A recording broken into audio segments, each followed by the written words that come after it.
একটা ছোট্ট গ্রামে থাকে এক অসহায় পরিবার। টিনের চাল, ভাঙা দেয়াল আর অভাবের ছায়া সব সময় তাদের সঙ্গী।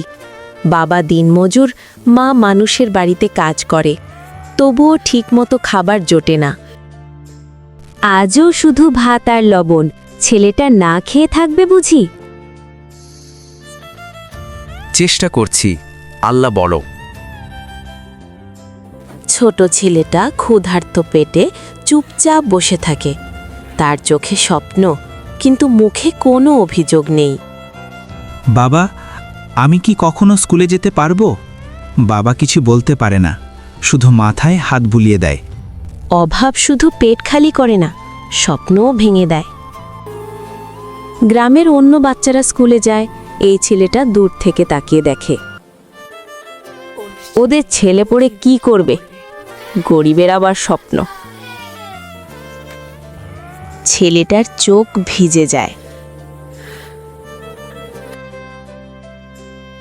রাতে সবাই না খেয়ে শুয়ে পড়ে। মা কাঁদতে কাঁদতে, আমরা কি খারাপ বাবা মা? না, আমরা শুধু গরিব। সবচেয়ে কষ্টের বিষয়, নিজের সন্তানের জন্য কিছু করতে না পারা।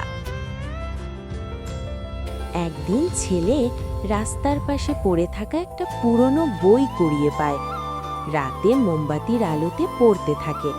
যে ছেলের কিছুই নেই, তার একটাই শক্তি, ইচ্ছা শক্তি। একদিন আমি বড় হব, আমার বাবা মাকে কষ্ট করতে দেব না। অবহেলা মানুষকে হার মানায় না, অবহেলা মানুষকে ছোট করে না। সবারই স্বপ্ন দেখার অধিকার আছে।